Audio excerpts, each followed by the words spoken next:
Stephanie Venuela.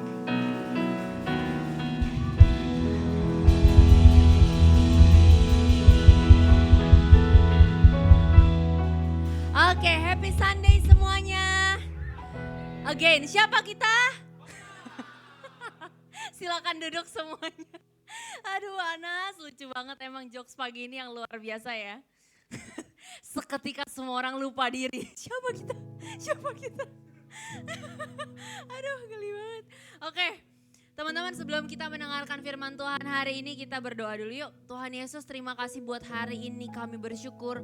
Buat kesempatan kami bisa menikmati Tuhan, menikmati hadirat-Mu Tuhan. Hari ini kami mau mendengarkan firman Tuhan dari Press On part yang terakhir. Kami percaya Engkau yang akan berbicara kepada masing-masing kami Tuhan. Supaya semakin hari kami semakin mengenal Engkau. Kami semakin intim sama Engkau Tuhan. Urapi mulut bibirku Tuhan biar apapun yang hari ini dikatakan itu semua berasal daripada Tuhan. Hanya di dalam nama Tuhan Yesus kita yang antusias sama-sama katakan. Oke teman-teman, nah di part keempat ini kita akan belajar soal again ya. Kita masih bahas soal apa di series ini? Spiritual maturity, betul. Dan ini part yang terakhir. Menurut gua part yang sangat menarik karena kalau minggu-minggu lalu kita udah belajar apa itu spiritual maturity, gimana cara kita bisa spiritually mature, bagaimana kita bisa mencerna firman Tuhan bukan cuma sekedar baca terus lewat, bagaimana kita bisa belajar bahwa pengalaman sama Tuhan itu beda sama pengetahuan kita tentang Tuhan, ya kan? Banyak hal yang udah kita pelajari. Nah, hari ini yang akan kita pelajari adalah benefitnya. Apa yang akan kita dapatkan kalau kita spiritually mature? Kalau buat gua bagian ini adalah bagian yang sangat wah seru nih. Karena apa itu kan berbicara soal benefit. Semua orang kan pasti mau dong dapetin sesuatu gitu ya. Nah apa yang akan kita dapatkan kalau kita spiritually mature? Tapi kenapa part ini dibicarakan paling terakhir? Supaya teman-teman fokusnya itu benar. Kita tahu dulu dari kemarin-kemarin gitu ya. Spiritually mature itu seperti apa, motivasinya seperti apa. Dan sampai ketika kita menjalani proses itu pendewasaan di dalam Tuhan. Ternyata ada loh buah-buah yang bisa kita rasakan. Nah sekarang kita akan belajar bareng-bareng. Tapi sebelumnya kita mau baca dulu di Yesaya 1 ayat 18 sampai 19. Gue minta teman-teman yang kemarin nonton konser Sanctuary buat baca bareng-bareng. 1, 2, 3.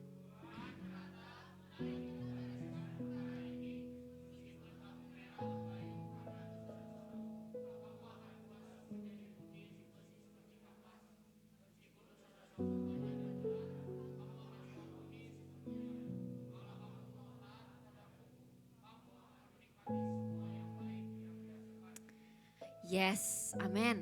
Nah di ayat ini dibilang apa teman-teman bagian yang terakhir? Kalau kamu mau taat kepadaku, kamu akan menikmati semua yang baik yang dihasilkan negerimu.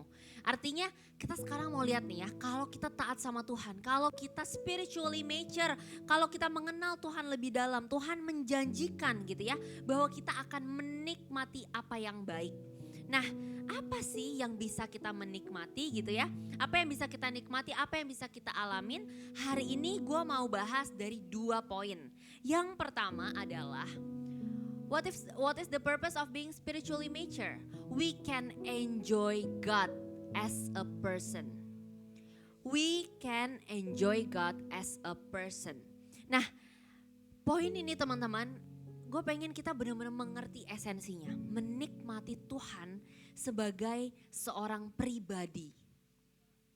Karena seringkali kita tuh dalam hubungan kita sama Tuhan kita cuman kayak oh ya udah gue emang harus baca Alkitab, gue emang harus doa, gue memang harus nurut karena gue lahir di keluarga Kristen. Tapi kita tuh gak benar-benar menikmati Tuhan sebagai seorang pribadi. Nah sebelum kita masuk ke poin ini gitu ya, poin ini mungkin akan terdengar simple, tapi sebenarnya kalau teman-teman mau ngerti esensinya, it's a very deep point teman-teman. Dan sebelum kita masuk, mungkin gue pengen kita sama-sama cari contoh yang gampang. Di sini siapa yang punya sahabat? Punya? Kalau nggak ada nggak apa-apa juga. Mungkin nggak punya tuh sangat mungkin karena sahabat tuh agak sulit ya memang ya. Tapi di sini ada ya, gue lihat beberapa orang yang punya sahabat. Kalau yang nggak punya sahabat gak apa-apa, tapi at least lu punya teman main. Punya ya, 1-2 orang lu punya teman main. Nah, ketika ngomongin soal menikmati seseorang gitu ya, gue berharap kita bisa ingat nih, ketika kita punya sahabat, kita tuh sebenarnya, ini gue berharap ya, kita menikmati dia sebagai seorang pribadi.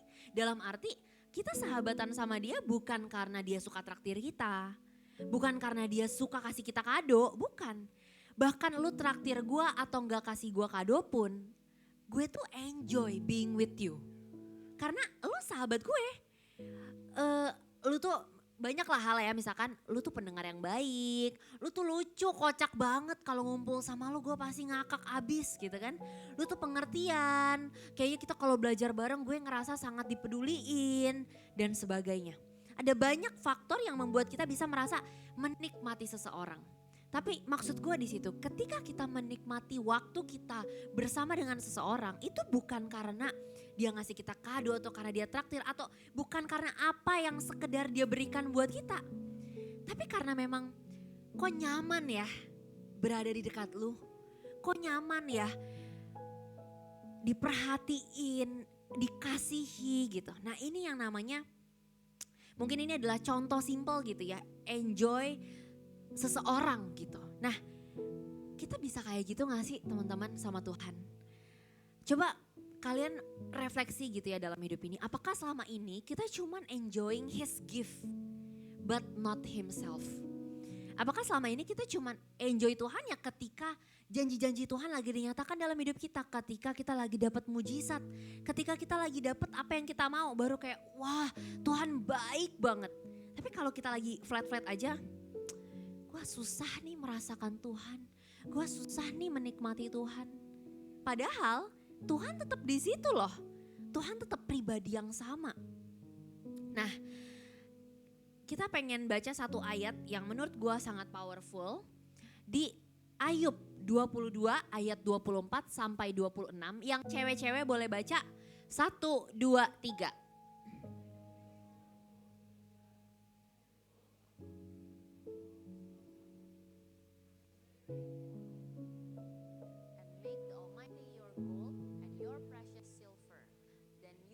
Delight in the Almighty and you will lift up your voice.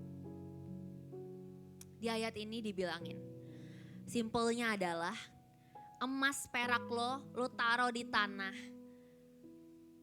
Karena ketika lo menaruh apa yang lo anggap berharga yang fana itu dan lo menjadikan Tuhan and make the Almighty your gold, kamu menjadikan Tuhan sebagai sesuatu yang berharga dalam hidupmu. Then you will have delight in Almighty. Kamu akan bisa menikmati Tuhan. And you will lift up your face to God. Kamu akan bisa memandang kepada Tuhan. Ketika apa? Ketika kita tuh menganggap Tuhan sebagai sesuatu yang berharga. Bukan dengan harta emas perak kita, bukan dengan koneksi kita, bukan dengan prestasi kita, tapi kita menganggap Tuhanlah yang berharga dalam hidup kita. Maka kita akan bisa have delight, kita akan bisa menikmati Tuhan. Dan kita akan bisa memandang kepada Tuhan. Nah, ada satu statement dari salah satu hamba Tuhan namanya John Piper, dia bilang kayak gini. Enjoy God is the highest obligation of human because the first commandment is loving God with all your heart. Teman-teman tahu ya, hukum yang terutama, ya kan Tuhan bilang apa? Kasihilah Tuhan Allahmu dengan segenap hatimu. Nah maksudnya apa? Artinya menikmati Tuhan itu adalah kewajiban utama kita sebagai manusia. Ketika gue baca ini, kata gue ya ampun Tuhan tuh baik banget ya. Tugas kita sebagai manusia yang utama adalah menikmati Tuhan. Itu kan benefitnya di gue gitu loh. Tapi itulah yang jadi kewajiban gue sebagai manusia. Artinya apa? Tuhan tuh kasih kamu benar-benar the privilege to enjoy God.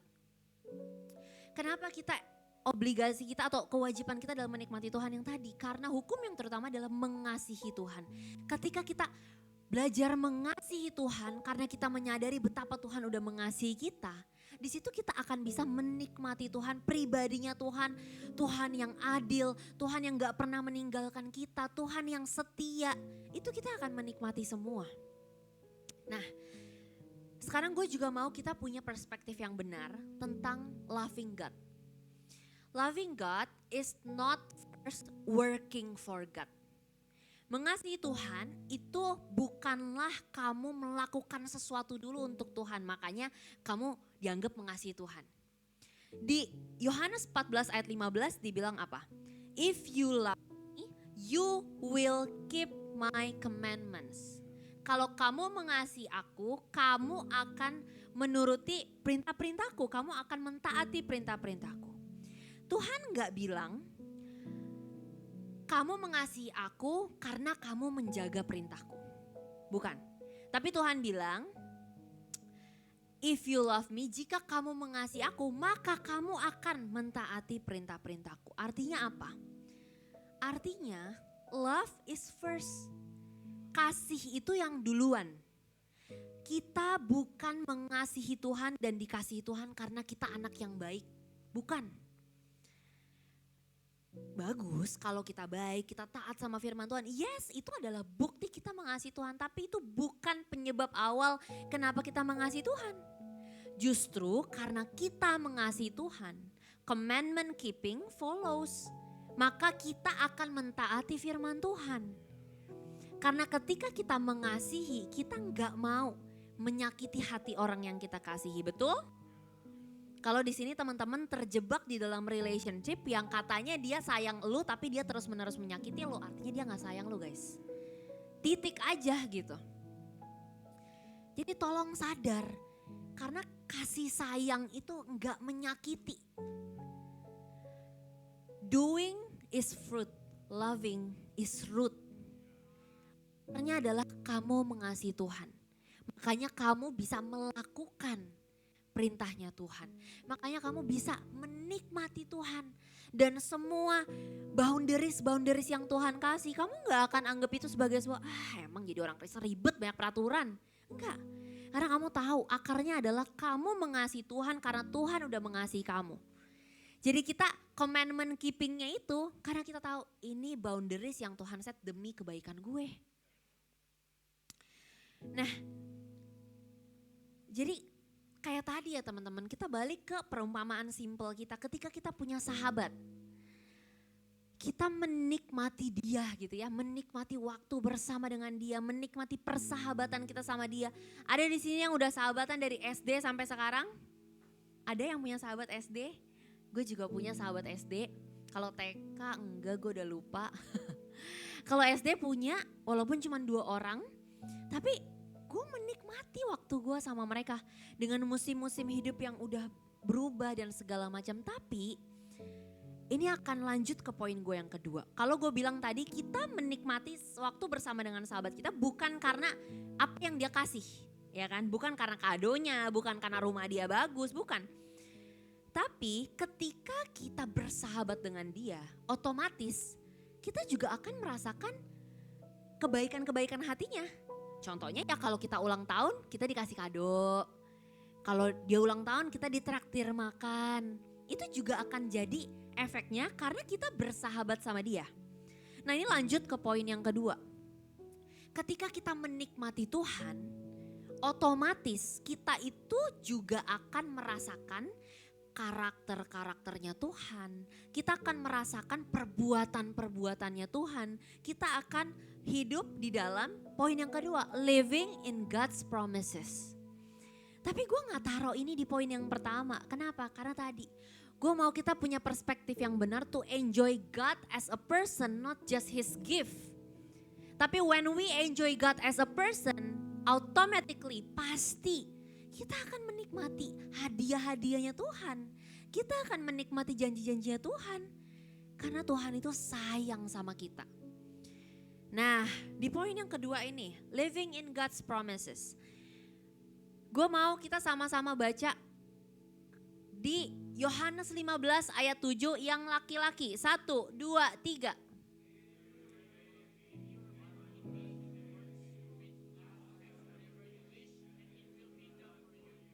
Amin. Dan ini bukan gua yang ngomong, tapi Tuhan sendiri yang ngomong. Kalau kamu diam di dalam aku dan firmanku di dalam kamu, apa saja yang kamu minta itu akan dikerjakan buat kamu. Akan kamu terima. Nah sekarang kan pertanyaannya gini, ya gue sih udah sering dengar katanya kita memang Tuhan punya banyak janji-janji buat kita. Tapi sekarang pertanyaannya buat setiap kita. Mungkin teman-teman ada yang pernah berpikir, kenapa sih kita sebagai anak Tuhan kayaknya kok masih sering merasa asing untuk mengalami janji-janjinya Tuhan. Kayaknya kita ngelihat beberapa orang aja yang aktif banget ngalamin janji-janji Tuhan. Tapi kok gue enggak? Ya gue tahu sih katanya Om Yuda cerita ngalamin janji Tuhan. Wow luar biasa, gue juga mau. Tapi kok gue kayak gak ngerasa gue ngalamin janjinya Tuhan ya. Nah sekarang gue mau bawa kita ke satu cerita yang teman-teman juga pasti tahu. Yaitu adalah cerita 12 pengintai. Tahu ya teman-teman ya. Ada 12 orang Israel yang dikirim ke tanah perjanjian untuk intai. Itu kira-kira aman gak kalau kita mau perang ke sana untuk merebut kota itu gitu. Merebut tanah itu. Nah dari 12 pengintai itu ada 2 pendapat ya teman-teman ya. Perbandingannya berapa-berapa? 10 dan 2. Yang 10 orang mereka datang laporan mereka bilang iya tanah itu memang subur, tanah itu memang bagus. Tapi kita gak akan bisa mengalahkannya. Karena orangnya besar-besar, kita seperti belalang, kita bakal dimakan habis sama orang-orangnya. Kita bakal kalah, mendingan kita gak usah masuk ke sana walaupun itu bagus. Tapi yang 2 orang lagi, mereka punya perspektif yang berbeda. Perspektif apa? Kita baca nih, semoga terlihat. Kita baca bareng-bareng aja, 1, 2, 3.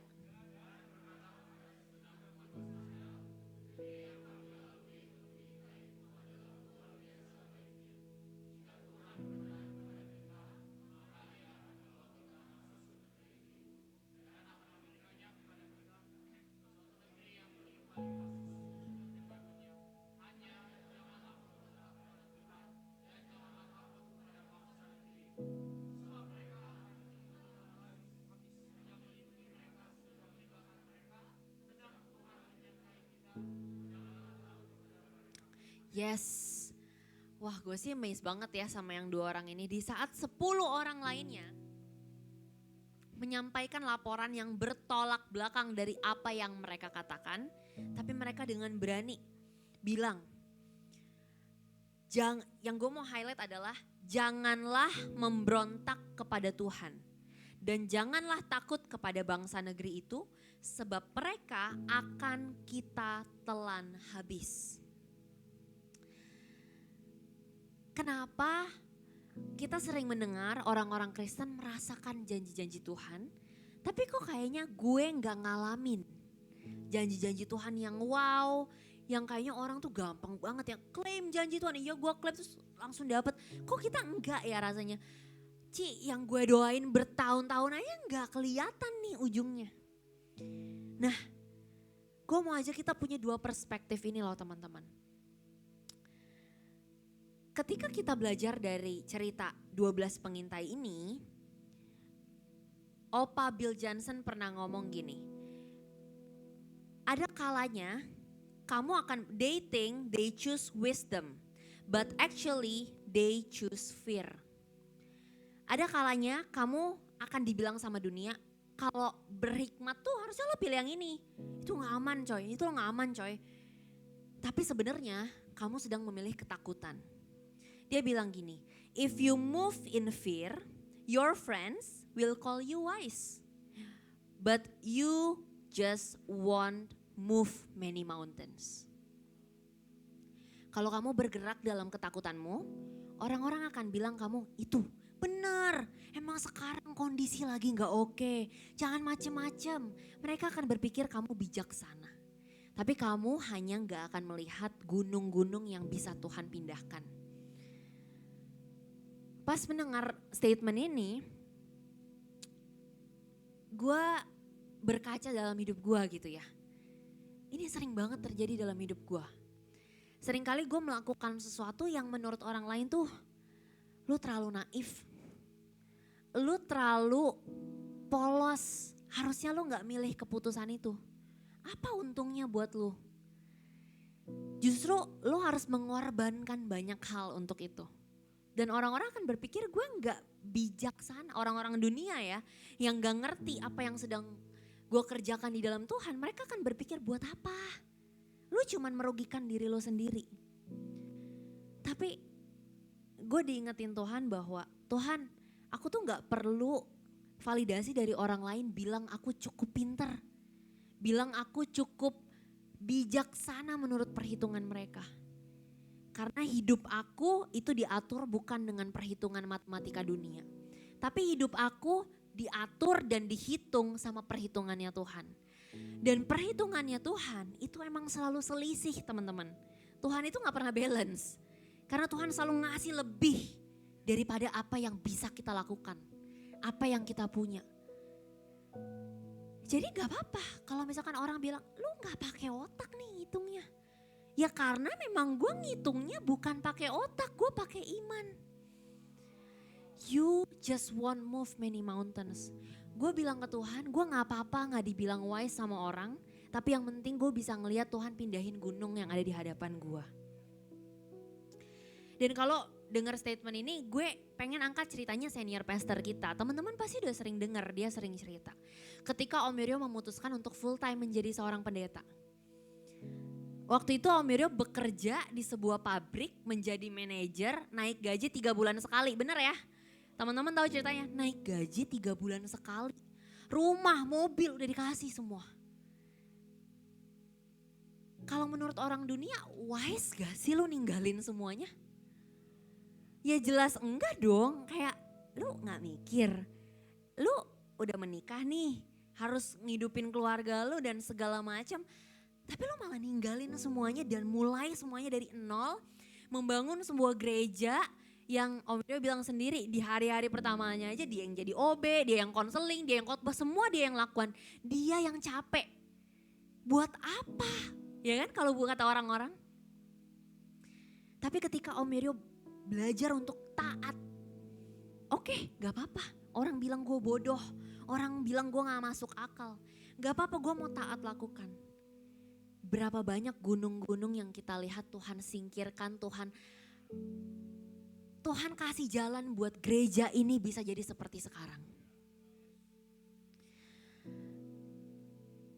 Jadi kalau teman-teman pernah mikir, kok rasanya sulit ya buat gue ngalamin janji Tuhan. Pertanyaan gue sekarang, lo lagi di posisi dimana lo cuman mikirin, aduh apa yang aman, apa yang masuk logika, apa yang logis. Atau lo sedang menantang Tuhan untuk memindahkan gunung-gunung yang ada di hadapan lo. Karena lu gak bisa ngalamin janji Tuhan atau lu gak bisa ngalamin miracles ketika lu gak ada dalam situasi yang kamu butuh miracles. Tapi banyak orang tidak mau ada dalam situasi terdesak itu. Banyak orang tidak mau ada dalam situasi butuh mujizat karena kan itu pasti situasi yang gak enak ya. Dak dikduk gak tahu nih bakal dapat mujizat atau enggak gitu. Nah di ayat yang tadi dibilangin, hanya janganlah memberontak kepada Tuhan. Teman-teman tahu gak ketika kita disuruh Tuhan beriman untuk sebuah janji Tuhan tapi kita gak berani, kita sebenarnya sedang memberontak kepada Tuhan. Dan spiritual maturity, kedewasaan rohani itu membantu kita untuk melihat dari perspektif yang berbeda. Spiritual maturity helps us to see from the right perspective. Kita gak melihat sebuah masalah tuh sebagai wah gagal nih, aduh gimana nih rencana Tuhan kacau nih dalam hidup. Enggak, kita punya perspektif yang baru. Oh ini gunung yang mau Tuhan pindahkan. Nah ngomong-ngomong soal perspektif, gue mau sedikit spill perspektifnya Yosua ketika dia menjadi pengintai. Dia bilang apa? Sebab, dia bilang janganlah takut kepada bangsa negeri itu sebab mereka akan kita telan habis. Nah ini perspektif yang menarik. Ternyata Yosua memiliki perspektif bahwa musuh-musuh itu adalah makanan. Makanya mereka bilang kita akan telan habis. Nah maksudnya apa nih? Di Mazmur 23 ayat 5 teman-teman juga mungkin sering dengar.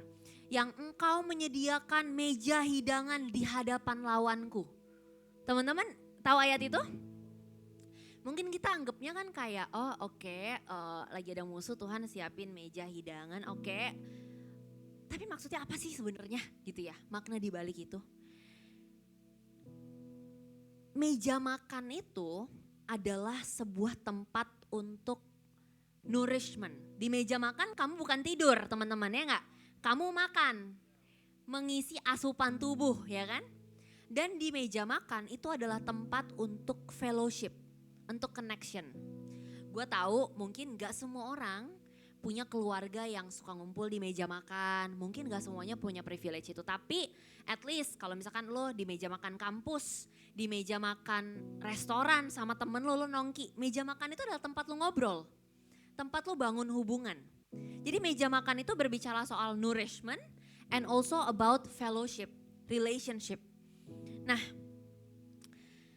ketika kita dengar ayat Tuhan menyediakan meja hidangan di hadapan lawanku. Gue ajak kita berimajinasi, ini gue, kalian musuh-musuh yang jahat. Terus Tuhan tuh siapin di sini makanan enak ada mejanya. Seringkali kita itu fokus, wah musuh gue banyak banget di depan meja makan gue. Kita fokus ngeliatin huru hara di sekitar kita. Musuh gue banyak banget sampai kita lupa makan makanan yang Tuhan sediakan di meja hidangan kita.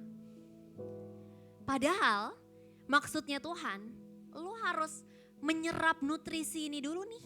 Sebelum lo akan melihat gue mengalahkan musuh-musuh yang ada di hadapan lo. Nah ketika Yosua bilang kalau bangsa itu kita akan telan habis. Ini tuh Yosua sedang menggambarkan bahwa gairah kita sebagai anak-anak Tuhan, sebagai pasuk-pasukannya Tuhan, itu adalah untuk menelan gitu ya, untuk menang, untuk mengalami kemenangan dari peperangan. We got our spiritual nutrients from the victory towards the giants. Jadi kenapa Yosua bisa bilang mereka tuh kita akan telan habis? Karena itu natur kita teman-teman. Tuhan tuh menciptakan kita nih sebagai pasukan-pasukannya Allah untuk semangat gitu ya, mengalahkan hal-hal yang merintangi kita berjalan dalam janjinya Tuhan.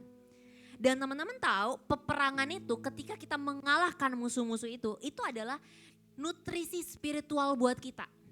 Karena dari setiap perlawanan kita, dari setiap kemenangan-kemenangan itu kita tuh sebenarnya lagi makan. Kita tuh sebenarnya lagi memperkuat terus nih. Iman kita berjalan dalam janjinya Tuhan. Kita didesain untuk memang memiliki selera makan dalam peperangan itu. Makanya Yosua ketika melihat itu dia enggak deh gak usah maju, takut enggak. Dia justru kita harus maju. Karena kita akan kalahkan, dia sangat berselera untuk berperang sama bangsa itu. Karena itu natur kita seharusnya sebagai pasukan-pasukannya Tuhan. Bukan jiper. Tapi justru gue mau telan habis musuh yang ada di hadapan gue. Nah tapi itu poinnya teman-teman. Kita harus fokus sama nutrisi yang Tuhan sediakan untuk kita makan.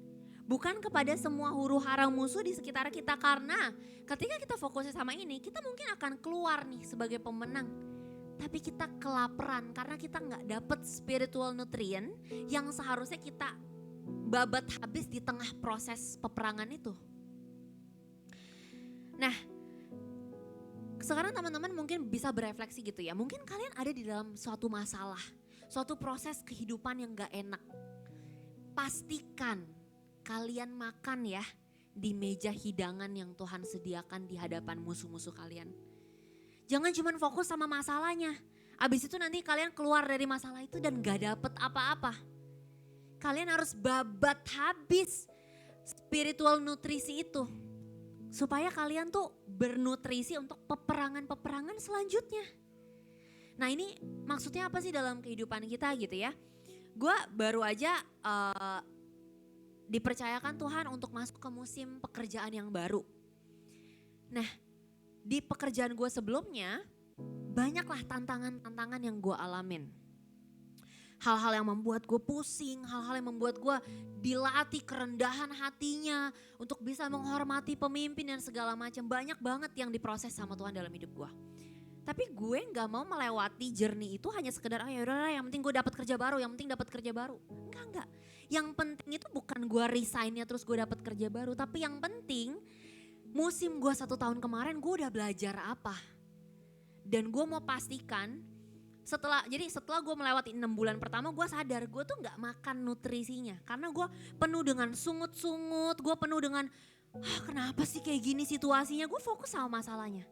Sampai di 6 bulan selanjutnya gue bilang gue gak mau kalah sama situasi ini. Kalau gue keluar dari sini, gue harus keluar karena gue udah kenyang makan di sini.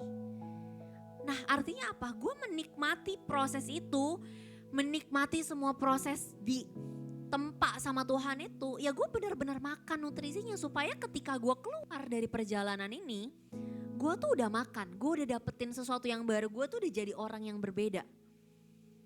Pastikan teman-teman alamin itu dalam setiap journey hidup kalian. Spiritual maturity is not self-sufficiency because it's a subtle expression of our sinful nature. Ketika kalian dewasa rohani itu bukan berarti justru kita akan merasa cukup. Kita jadi self-sufficient, kita merasa bisa. Gue kan udah cukup dewasa rohani, ya udah gue bisa pasti handle ini. Bukan, karena justru self-sufficiency itu adalah ekspresi dari keberdosaan kita. God wants us to rely on Him every single day. Sekarang gue tanya sama teman-teman, kira-kira Tuhan bisa gak sih sebenarnya kasih tahu kalian planning dia 20 tahun ke depan dalam hidupmu? Bisa.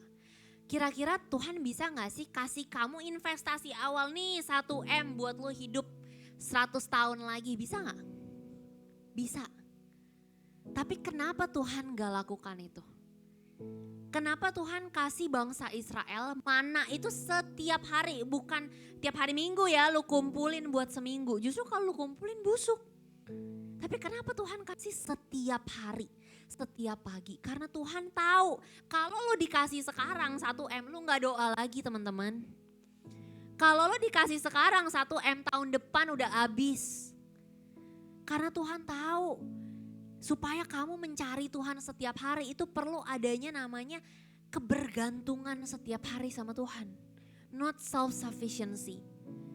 Jadi gue berharap teman-teman dari series ini soal spiritual maturity. Kita bisa menikmati Tuhan dan menikmati janji-janji Tuhan setiap harinya. Kita gak kayak minggu lalu kita pernah bahas, kita gak pernah merasa cukup karena gak ada tuh titik akhir dari kedewasaan.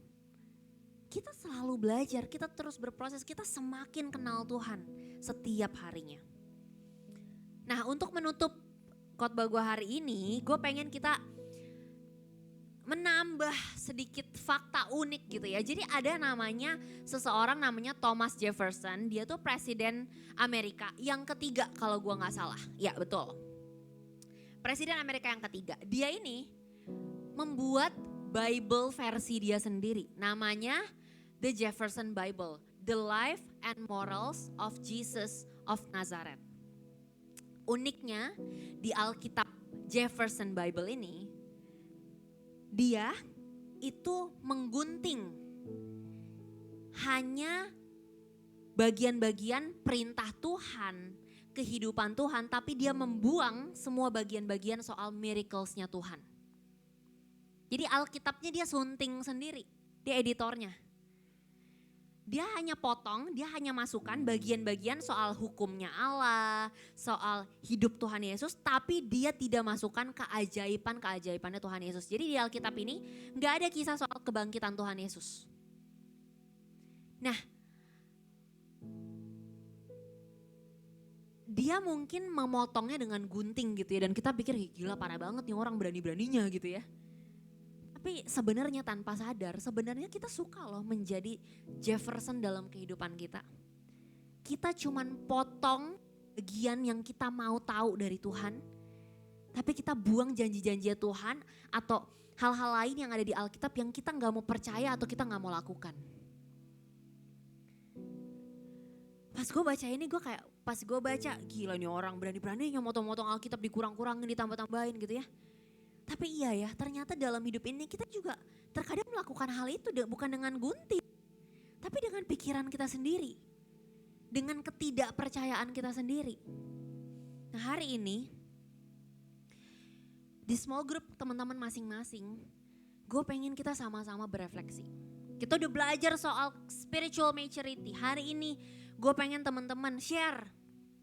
Apa sih janji-janji Tuhan dalam hidupmu yang sedang kamu nantikan? Dan apa kata Tuhan tentang itu gitu.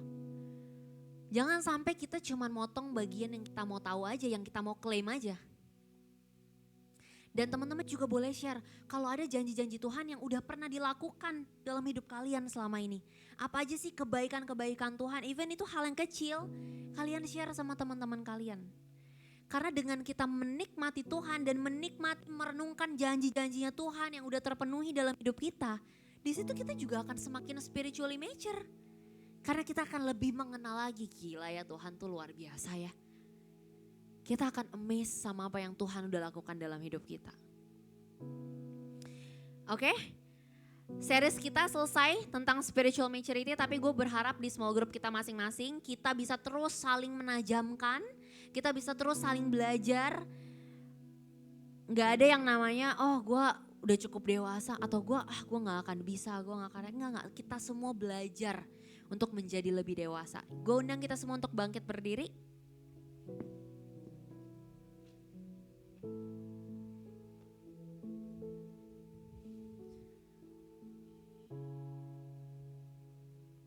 Tuhan Yesus, terima kasih Bapak buat hari ini. Kami bersyukur buat firman Tuhan yang betul-betul menguatkan kami Tuhan. That the highest obligation of human being is to enjoy you God as a person. Bukan hanya apa yang ada di tanganmu, tapi kami mau menikmati hatimu Tuhan. Kami mau menikmati kasih-Mu, kami mau menikmati pribadi-Mu yang begitu sayang sama kami, yang begitu setia sama kami Tuhan. Ajar kami Tuhan untuk menikmati kasih Tuhan. Ajar kami untuk tidak fokus pada masalah kami, tidak fokus pada keterbatasan kami. Tapi bantu kami untuk menikmati Engkau dengan segala ketidakterbatasannya Tuhan. Dan Tuhan, kalau mungkin ada di antara kami yang sedang menantikan janji-janji-Mu. Ampuni kami kalau kami seringkali mengeksklud hal-hal yang mungkin menurut kami gak masuk akal dan itu gak sesuai dengan apa yang kami bayangkan. Tapi hari ini Tuhan, kami mau kembali klaim janji-janji Tuhan dalam hidup kami karena kami percaya tidak ada yang mustahil bagi Engkau Tuhan. Dan setiap perjalanan pendewasaan kami sama Tuhan, ajar kami untuk melihat dalam setiap suka dan dukanya, ajar kami untuk melihat bahwa Tuhan adalah Allah yang besar, Tuhan adalah Allah yang gak pernah meninggalkan. Dan Engkau gak pernah merancangkan yang jahat untuk setiap kami. Engkau sanggup merubah segala sesuatu yang jahat menjadi kebaikan bagi setiap kami Tuhan. Terima kasih Bapa, hamba-Mu telah selesai berbicara. Tapi aku percaya Roh Kudus-Mu akan terus berbicara dan berkata-kata untuk setiap kami. Berikan kepekaan untuk setiap anak-anak muda-Mu. Tidak ada satupun anak-anak muda di tempat ini yang tidak bertumbuh. Setiap kami akan menjadi murid, setiap kami akan berbuah, dan setiap kami akan membawa dampak untuk orang-orang di sekitar kami. Terima kasih Bapak, terima kasih. Kami menyerahkan bangsa kami ke dalam tangan-Mu Tuhan. Kami percaya Engkau punya rancangan yang indah buat Indonesia. Engkau yang akan terus membangkitkan pemimpin-pemimpin yang takut akan Tuhan di pemerintahan. Engkau akan memberikan hikmat untuk seluruh pemimpin bangsa kami. Sehingga bangsa ini bisa terus melangkah sesuai dengan rencana Tuhan. Kami perkatakan ada kedamaian buat bangsa kami. Ada kemajuan buat bangsa kami. Kami percaya di mana ada kesatuan, di situ berkat Tuhan dicurahkan buat bangsa kami.